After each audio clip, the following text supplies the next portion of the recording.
Hello everyone, welcome to my channel. Friends, आज हम पढ़ेंगे essential of Muslim marriage. Muslim में मैरिज को निकाह कहा जाता है।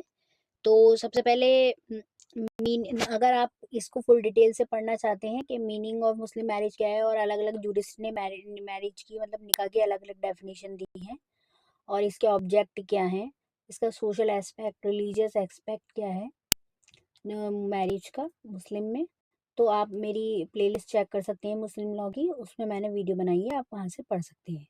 तो आइए जानते हैं essential of valid Muslim marriage या इसेंशियल ऑफ निकाह।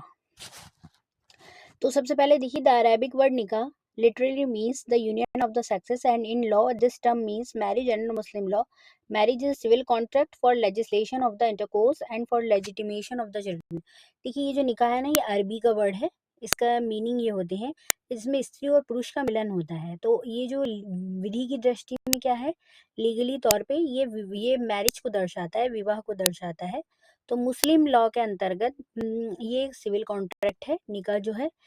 और इसका जो मेन पर्पस होता है, इसका जो उद्देश्य है वो ये है कि जो दोनों के बीच सेक्सुअल इंटरकोर्स है उसको लीगल बनाना, और जो उससे उत्पन्न जो बच्चे होंगे वो लेजिटिमेट होंगे। निकाह का अर्थ ये होता है। तो आइए जानते हैं कि essential of valid Muslim marriage, कि अगर एक वैलिड मुस्लिम मैरिज है तो उसमें क्या क्या इसेंशियल, क्या क्या आवश्यक तत्व है। सबसे पहले है प्रपोजल एंड एक्सेप्टेंस, कि एक पार्टी जो है वो प्रपोज करेगी और दूसरी पार्टी उसे एक्सेप्ट करेगी। उसके बाद है free consent of the parties, दोनों ही पार्टीज की फ्री कंसेंट होनी चाहिए। किसी भी प्रकार के दबाव में, धमकी में दोनों ही पार्टी अपनी कंसेंट नहीं दे रही हो। अगर इस तरीके से कोई मैरिज होती है तो वो वैलिड मुस्लिम मैरिज नहीं होती है। उसके बाद है कॉम्पिटेंसी ऑफ द पार्टी। दोनों पार्टी इस कॉन्ट्रैक्ट को करने के लिए कॉम्पिटेंट होनी चाहिए, मतलब उनके अंतर्गत योग्यता होनी चाहिए। आइए जानते हैं कौन कौन सी योग्यताएं हैं। सबसे पहले मेजर, मेजर होनी चाहिए, मतलब दोनों ने 15 वर्ष की आयु पूरी कर ली हो, माइनर ना रहे हो। उसके बाद साउंड माइंड, साउंड माइंड होनी चाहिए, किसी भी प्रकार के इडियट या ल्यूनेटिक या किसी भी प्रकार की कोई जो है बीमारी ना हो, जिससे वो ये जो उनके कॉन्ट्रैक्ट में जा रहे हैं या मैरिज कर रहे हैं तो इसको समझ ना पाए। उसके बाद तीसरी जो कॉम्पिटेंसी है मुस्लिम, ये बहुत इम्पोर्टेंट है कि दोनों ही पार्टीज का मुस्लिम होना ज़रूरी है। इन दोनों ही पार्टीज को मुस्लिम होना चाहिए। उसके बाद है फोर्थ है डावर, कि किसी भी मुस्लिम मैरिज का में एक इसेंशियल है डावर, जिसे महर कहा जाता है। बिना महर के कोई भी मुस्लिम मैरिज नहीं मानी जाती है। उसके बाद है नो लीगल डिसेबिलिटी। ये कुछ बहुत सारी लीगल डिसेबिलिटी बताई गई हैं, जो कि मैं इस वीडियो में तो आपको नहीं पढ़ा पाऊंगी लीगल डिसेबिलिटी। उसके लिए मैं दूसरी वीडियो बनाऊंगी, क्योंकि वो बहुत डिटेल से समझाई जाएंगी। इसमें मैं आपको डावर तक ही समझाऊंगी, इसेंशियल ऑफ मुस्लिम मैरिज। ठीक है, तो आइए जानते हैं। सबसे पहला जो मुस्लिम मैरिज का इसेंशियल है, ऑफर एंड एक्सेप्ट, इसे इजब एंड कबूल भी कहा जाता है। ठीक है, तो इसमें ये बताया है कि marriage in Islamic law is a contract. देखिए, मुस्लिम में जो मैरिज है ना उसे कॉन्ट्रैक्ट कहा जाता है, जबकि हिंदू में जो मैरिज है उसे एक संस्कार कहा जाता है। उसमें सप्तपदी होते हैं और बहुत सारी होती है, लेकिन मुस्लिम में कॉन्ट्रैक्ट इसलिए कहा जाता है क्योंकि इसमें एक पार्टी जो होती है वो क्या करती है, वो ऑफर देती है और दूसरी पार्टी उसे एक्सेप्ट करती है। और इसको करने के लिए ना कोई मतलब वर्ड्स की ज़रूरत नहीं होती है। Marriage in Islamic law is a contract that is concluded by an offer made by one party and acceptance given by the other party। no particular form, कोई particular form नहीं है कि हाँ इन्हीं वर्ड्स में करनी है। required so long as the intention to conclude the marriage is clear। proposal made one meeting and acceptance meets at another meeting does not make a valid Muslim। और हाँ, most important, offer और acceptance दोनों एक ही meeting में होनी चाहिए। ये नहीं कि 4-5 दिन बाद आज ऑफर कर लिया और 4-5 दिन बाद एक्सेप्टेंस कर लिया, नहीं। एक ही मीटिंग में दोनों होने चाहिए, कि मतलब अगर एक पार्टी जिसमें कहती है कि आपको निकाह कबूल है, तो दूसरी पार्टी उसी मीटिंग में कहेगी कि हाँ हमें भी निकाह कबूल है। ये नहीं कि आज किसी ने वो ऑफर दे दिया और 2-3 दिन बाद उस ऑफर को एक्सेप्ट कर लिया, वो वैलिड मुस्लिम मैरिज नहीं मानी जाएगी। दोनों एक ही प्रस्ताव और स्वीकृति दोनों एक ही बैठक में होने चाहिए। ठीक है। आइए जानते हैं नेक्स्ट जो है प्रेजेंस ऑफ विटनेस, मतलब गवाहों की उपस्थिति। देखिए शिया लॉ ये कहता है कि मुस्लिम मैरिज में किसी भी गवाह की आवश्यक नहीं है। दो मतलब दो मेन ब्रांच है ना मुस्लिम लॉ की, एक सुन्नी है और एक शिया है। तो शिया लॉ ये कहता है कि जो मैरिज के टाइम पे किसी भी गवाह की उपस्थिति जरूरी नहीं है, लेकिन वहाँ ये कहते हैं कि तलाक के टाइम जब तलाक होगा दोनों के बीच तो तब वहाँ गवाहों की उपस्थिति आवश्यक होती है।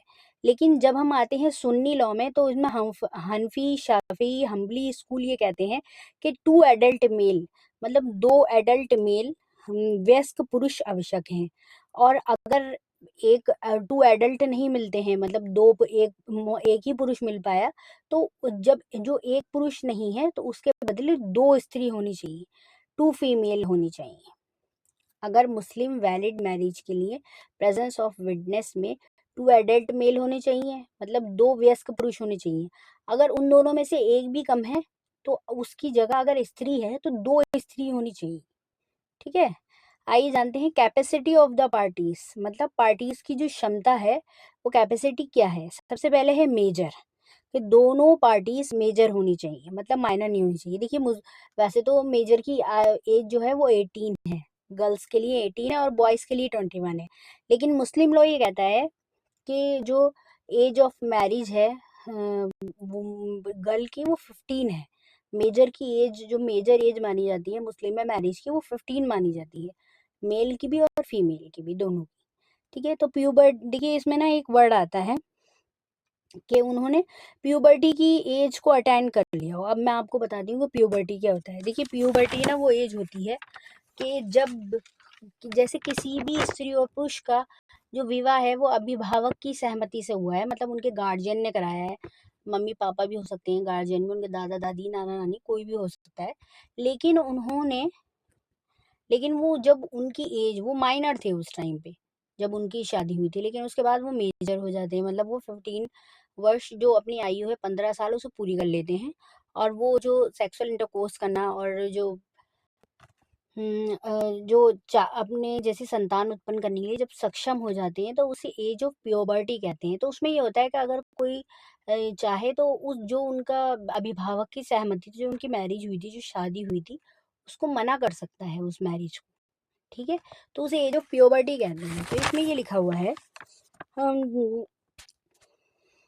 कि अगर कोई देखिए इसमें ये बताया है कि मैं तो थोड़ा गलत बोल गई थी। वयस्कता की आयु 9 वर्ष लड़के के लिए और 12 वर्ष जो है लड़की के लिए। 9 वर्ष है वयस्कता की आयु और लड़के के लिए 12 वर्ष बताई गई है। ठीक है। इससे रिलेटेड एक केस भी है मोहम्मद इब्राहिम वर्सेस अतीका बेगम। इस केस में क्या हुआ था, प्रीवी काउंसिल ने ये कहा था कि हाँ देखिए जो मैंने आपको पहले बताया था ना 15 वर्ष, तो वो यहाँ ये इसमें बताई गई थी कि लड़की की 15 वर्ष की आयु में वयस्क मानी जाएगी। यही नियम मुस्लिम में लड़कों पर लागू हुआ। इस केस में ये कहा था कि मोहम्मद इब्राहिम वर्सेस अतीका बेगम वाले केस में इसमें ये कहा गया था कि लड़के की और लड़की की दोनों की जो प्यूबर्टी वाली एज है वो 15 ईयर्स मानी जाएगी। और लेकिन उसमें जो थी पहले उसमें 9 वर्ष और 12 वर्ष थी। ठीक है। अब देखिए नेक्स्ट इसका एलिमेंट है soundness of mind. Soundness of mind की मीनिंग है मतलब मानसिक क्षमता। विवाह के समय जब मैरिज हो रही है, at the time of marriage both the parties should be sound mind. A person of sound mind has no capacity to enter into a contract and in the eyes of law his consent will be considered as a no consent। देखिए इसमें ये बताया गया है कि soundness of mind बहुत ज़्यादा important है कि दोनों मानसिक रूप से स्वस्थ होने चाहिए। अस्वस्थ मानसिक वाले व्यक्ति को अनुबंध में, मतलब इसमें जो कॉन्ट्रैक्ट हो रहा है इसमें उसको एंटर नहीं किया जा सकता। और जो वो कंसेंट देगा जो अस्वस्थ मानसिक दृष्टि का है, तो उसको लीगल जो है कानून की दृष्टि में, मतलब लीगली रूप से वो कोई कंसेंट नहीं मानी जाती है कि अगर वो दोनों दिमागी रूप से स्वस्थ नहीं है। ठीक है। उसके बाद नेक्स्ट है हमारी मुस्लिम। दोनों पार्टीज जो ऑफर और एक्सेप्टेंस को मतलब एक्सेप्टेंस कर रही हैं, दोनों का मुस्लिम होना ज़रूरी है। ठीक है। अगर वो मुस्लिम है वो अलग बात है, कोई शिया हो सुन्नी हो या मुतजिला हैं या जैदिया हैं, वो अलग बात है, लेकिन होना मुस्लिम उसका आवश्यक है, ठीक है? अगर वो नॉन मुस्लिम है, जैसे हिंदू है या फिर किसी दूसरे धर्म की है, तो वो वैलिड मुस्लिम मैरिज नहीं कहलाएगी। सबसे पहले है, उसके बाद नेक्स्ट आया आपका फ्री कंसेंट। दोनों ही पार्टीज की जो कंसेंट हो, जो सहमति हो, वो स्वतंत्र होनी चाहिए। विवाह के लिए दोनों पक्षों की स्वतंत्र सहमति आवश्यक है। यदि किसी की सहमति, देखिए, किसी को डरा कर, धमका कर या धोखे से प्राप्त की गई है, तो वो सहमति जो होगी वो क्या होगी, वो अवैध होगी, और उसके बाद जो है वो मैरिज जो होगी वो वैलिड मुस्लिम मैरिज की कैटेगरी के अंदर नहीं आएगी। उसके बाद नेक्स्ट इसेंशियल एलिमेंट है डावर। देखिए, इसे महर के नाम से जाना जाता है। ये जब किसी पुरुष के द्वारा किसी भी स्त्री से निकाह किया जाता है तो उसे कुछ राशि प्रदान की जाती है। इसमें ये कहा गया है कि विवाह के प्रतिफल माना जाता है जो स्त्री को दिया जाता है, ठीक है?